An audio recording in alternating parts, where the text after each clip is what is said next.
Quickly, let's just talk about what we're actually going to do today.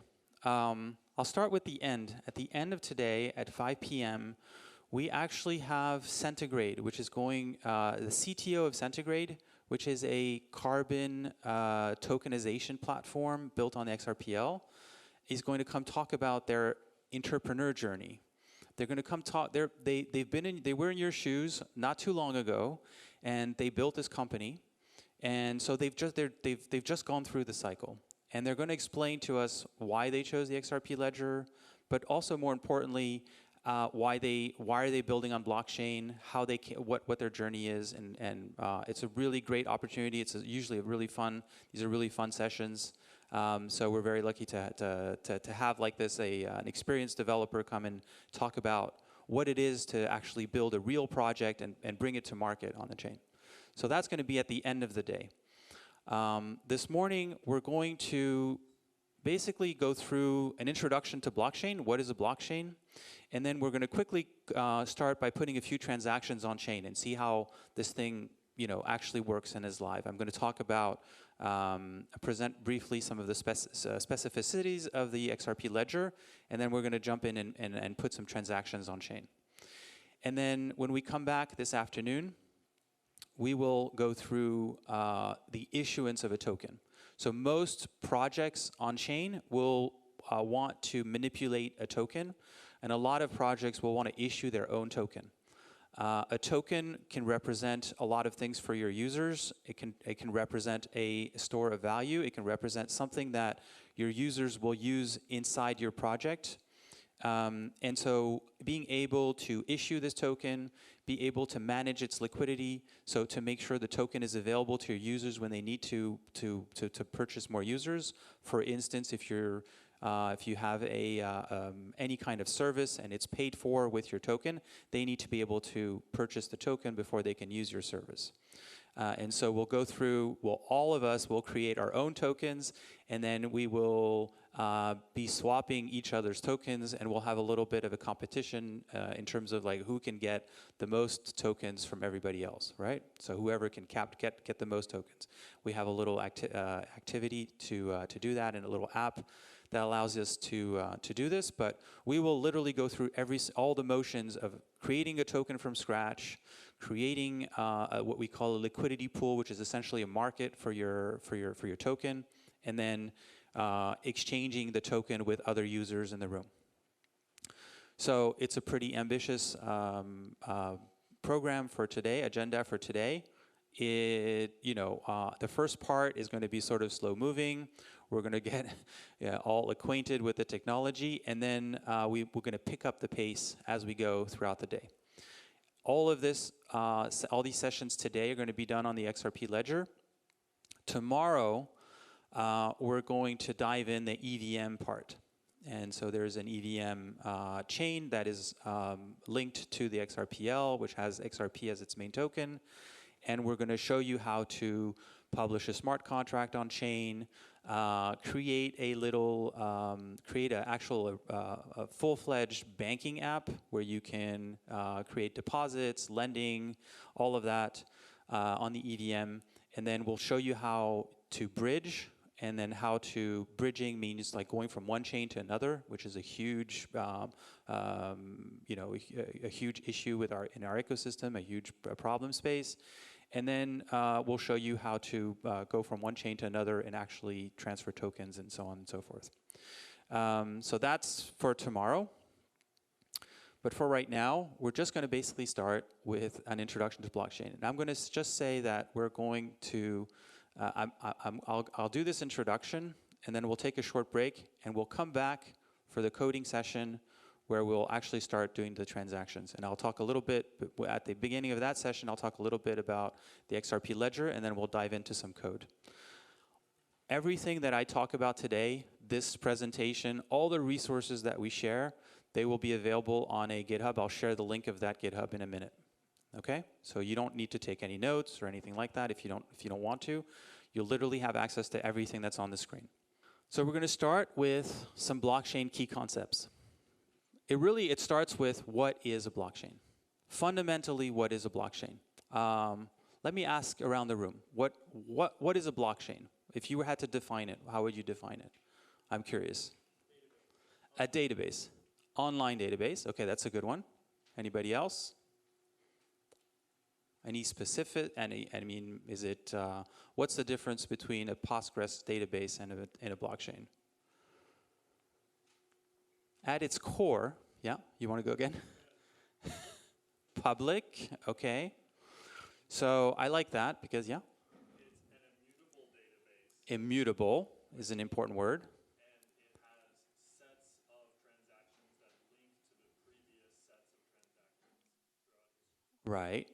Okay, so it's a special kind of database. It's written kind of special, you know, in a special way. The way the data is stored is kind of special, right? Because it's written sequentially is, I think, what you're saying. It has an element of, it definitely has an element of trust. Yeah. Okay. How about some people in the back? Who's an expert? Who said he was an expert in blockchain? Care to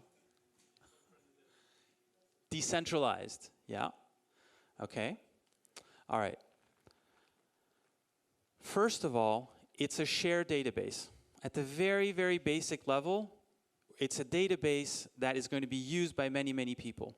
And in order to do that, that's the very simple first principle. In order to share data on a database, any of you that have manipulated databases know that it is a mess when a lot of people are using the database at the same time, and you need very, very clear contracts, very clear data contracts. If everybody's reading and writing at the same time, it's a huge mess. So the core principle to understand is that what we're doing is we want to share data, okay? In order to share data, what we need is an immutable, distributed, decentralized database in order to coordinate diverse actors. So we'll go into these different components. So first of all, what do we mean by immutable? Immutable means when we write to the database, what we write is there forever. It cannot be tampered with. It cannot be changed. It creates these characteristics of basically being resilient data. It's tamper-proof. You write once, and you can read forever. So this has very big implications in terms of what you're actually writing to the database, because anything you write at some point can be read by someone else. Maybe you think, I can just write this secret, and I can obfuscate what I'm writing. And that would probably be true. Most people can't read that, maybe for some time. But you have to assume that anything that is written eventually will be able to be read. So maybe sometimes you want things to be read right away because you're trying to coordinate with other people. But sometimes you want to share secrets. Well, you have to be very careful what you write on chain because it will be there forever. So an example of this is you know, the Silk Road. Some of you might be familiar with the Silk Road marketplace, which was a dark web marketplace that ran on Bitcoin for a while. And all the, so, you know, there's some confidentiality that comes with using the blockchain, but actually all that data was written, and then eventually everything you're doing, all the transactions that you've ever done are still there. And so forensics, analysis allows you to go back and see what actually happened and find people. But this has also implications for the type of data that you can write. You don't want to write personal data. You don't want to write health data. You have to be very careful about what you're writing to the chain, okay? So it is distributed. So databases are basically a very large file.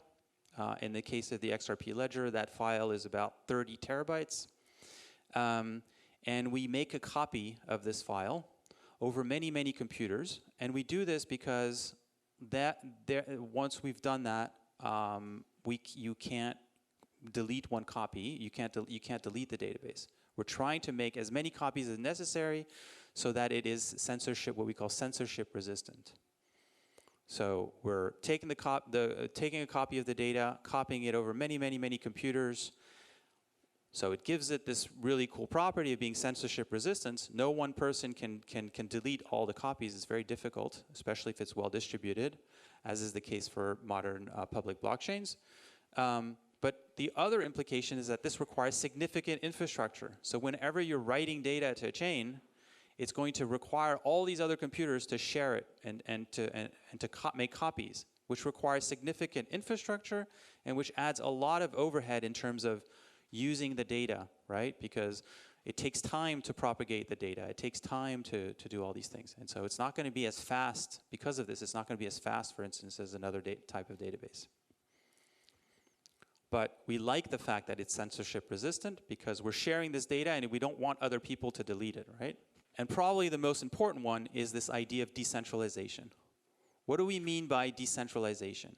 We mean no one person, no one actor can decide, can change the chain, right? We're sharing data. And so in order to share data, I was talking about we need some kind of data contract. Well, this data contract, with the rules of what is valid to write on-chain, is what we call essentially the consensus mechanism. We agree beforehand on a set of rules of how data is going to be written on-chain. Now it's very important because it's very important to highlight we decide how data is going to be written on-chain, right? What is actually going to go on-chain, all data that's submitted to the blockchain is not necessarily going to be written to the chain. In fact, we say we can guarantee once the data has been written that you can read it forever, but there's no guarantee when you submit a transaction to the chain that it will actually be accepted. There's many illegal transactions that might be submitted and that are simply ignored or discarded or refused. Now, when you think of that, okay, so we have this data contract. Well, when we decide it beforehand, what this means is, and we'll get into the different types of consensus in a minute, but what it means is that when you're using a blockchain, every blockchain is going to have their own consensus mechanism. You're basically deciding to join a community. You're basically deciding to join a specific type of way to write data, right? You're agreeing as a collective that the data is going to be managed in this way. So there's a decision that you're making. When you're joining different blockchains, there's a decision like, do I think this way of writing data and sharing data is good for me? Okay? So the very first blockchain, Bitcoin, used a consensus mechanism called proof of work. Right.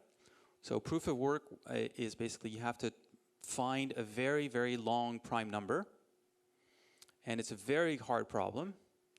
And it takes a lot of compute. And in fact, the algorithm is written, the Bitcoin algorithm is written in a way where how hard it is to do the problem evolves over time. It just gets harder and harder. But essentially what this does is it makes it so that we are going to be able to see how much compute was used, okay? And so it's a way where we're saying, well, whoever has, statistically, whoever has the most compute, implicitly, we're trusting who has the most compute, okay?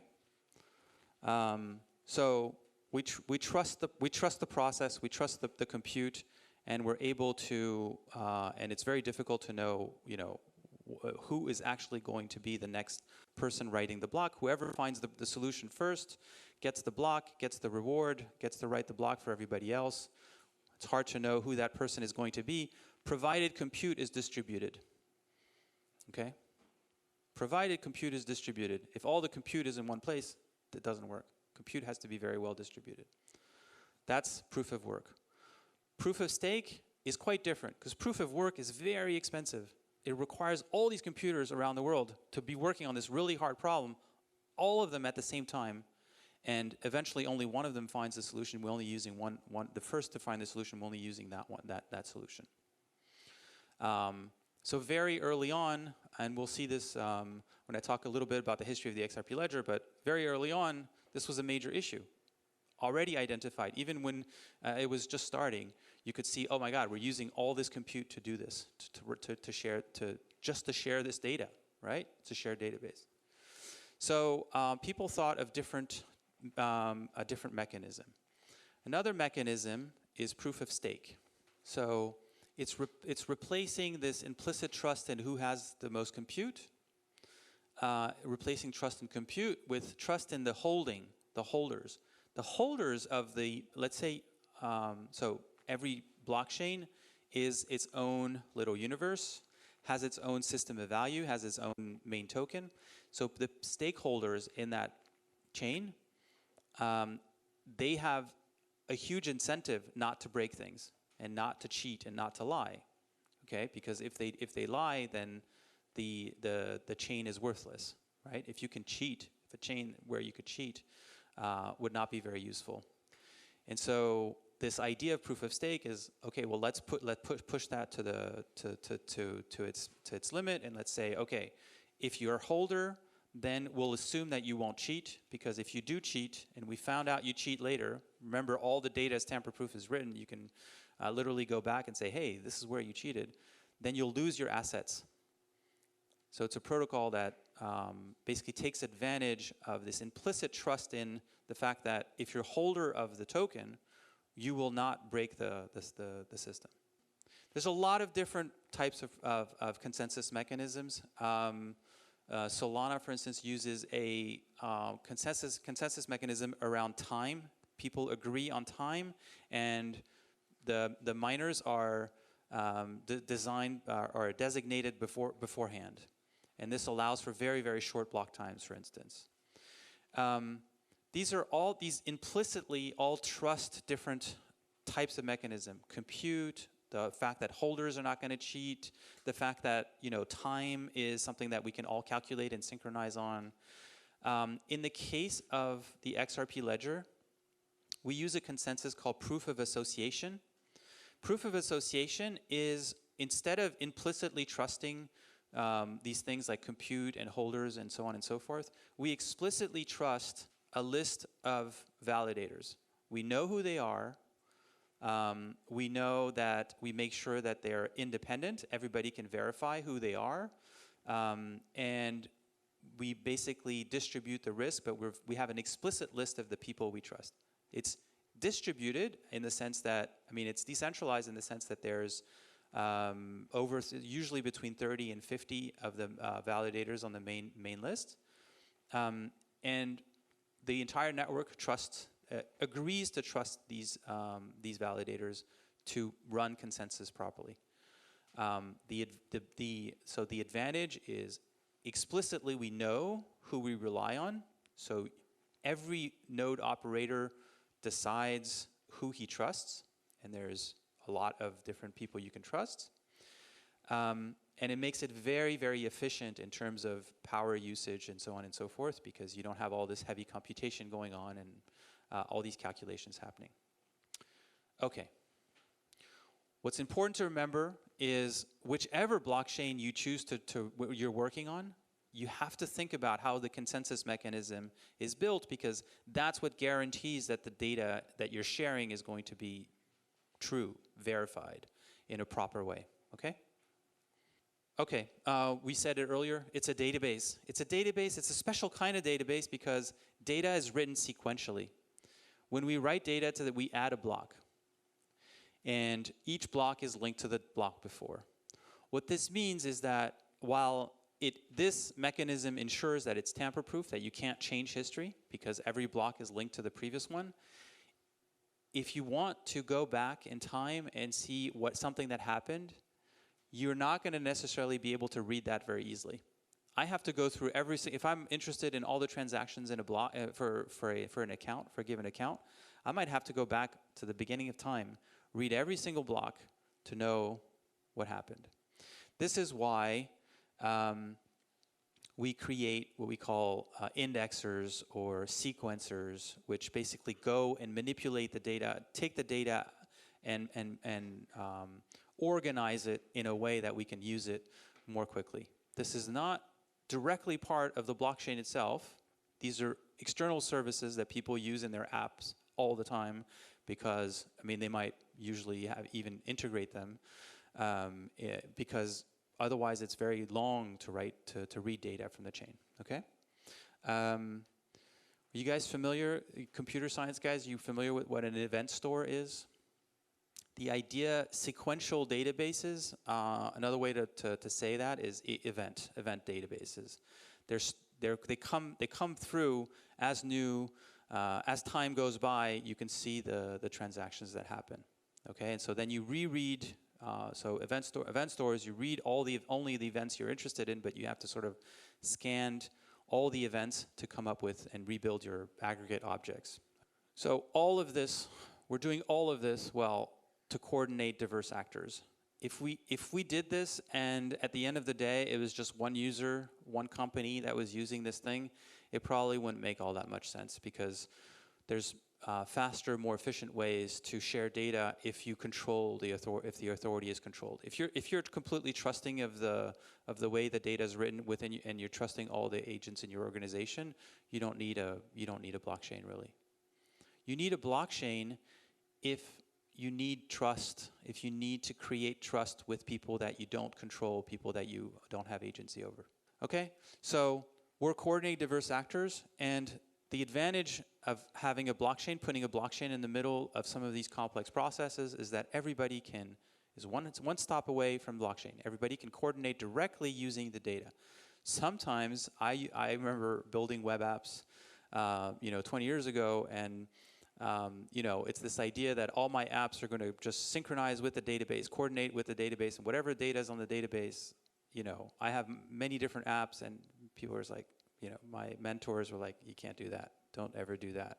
Don't use the database as your source of truth. You need a layer before the database that allows you to manipulate the models and decide, which app can write and do all of this. Okay. In the case of blockchain, this is precisely what we're building. We're building something where the database is the source of truth, and everybody's synchronizing directly with the database. Okay, so putting it all together, an immutable, distributed, decentralized database coordinating diverse actors. I just want to highlight something, is that we talk about, when we think of blockchain, we talk about public blockchains. Everybody knows Ethereum, all the new blockchains. Those are all usually public blockchains, but there is a whole other category of private blockchains. In fact, a lot of these blockchains are open source, and so what a lot of companies do is they take the open source product and they bring it. Maybe they're a consortium of companies and they need a blockchain. A lot of big companies around the world use blockchains internally, but they're private databases. They're not connected to the public. It's interesting to know this. As you're studying and learning how to use blockchains, there's a whole universe of potential jobs that you can get from these private companies running these blockchains. Okay? Think multinationals, think consortiums, all of them use blockchains. I know, for instance, Oracle has a couple of these blockchains that they use for, to internally or within their clients, they can settle different prices. Like if you want to do have a dollar-based accounting across multiple regions, they use they can use blockchain to anchor some of the proofs. That's a very big one. Companies like Starlink use stablecoins and have an internal system to do that. Internal blockchains. So there's quite a few. You could, I'm sure if you look at all the top Fortune 500 companies, most of them have some project around private blockchains, internal blockchains. Some of them don't, but most of them do. Okay, so private, the idea here is that it's basically the same thing, but not everybody has access. Only a certain subset of people have access. They're gated, right?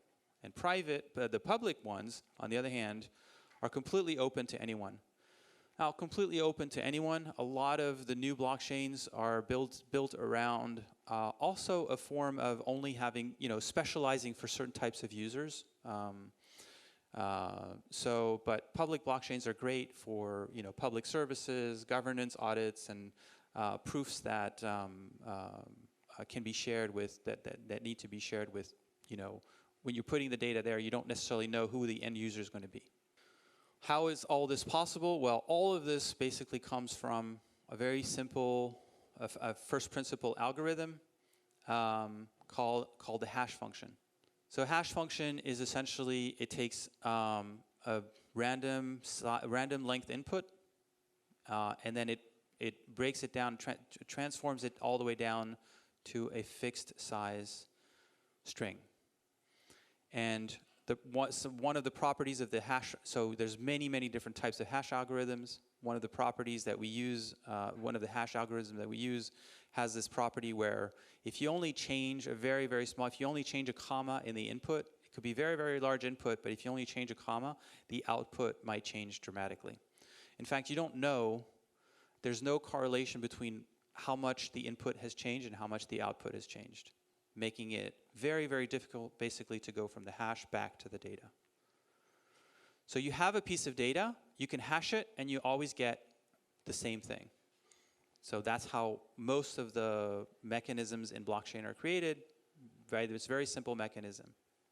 If the previous, so you remember how the blocks, you know, data is written sequentially. If the previous block changes, then the hash changes, and then it's very difficult to recreate data that has the same hash. You can go one way, but you can't go the other way. Very difficult. In fact, there's data loss, obviously, right? If you're hashing something that's very large, you come to a very short string, you can't go back. Okay, and so how are blocks created? Well, I'm going to build, so basically blockchains take in transactions. You can think of them as just payments between parties. Everybody has a bank account. They're sending money to each other. You can think of it that way. Very simple level. I take all the transactions that happen in the last few seconds. I put them together. I create a block. Great. Now I hash the block. I have my first hash. I start a second block because I'm moving forward. I start my block with the hash of the previous block. I add all the transactions of the previous block. I hash that, built my second block, and so on and so forth. That's how we get this chain of blocks, right? Chain of blocks called blockchain.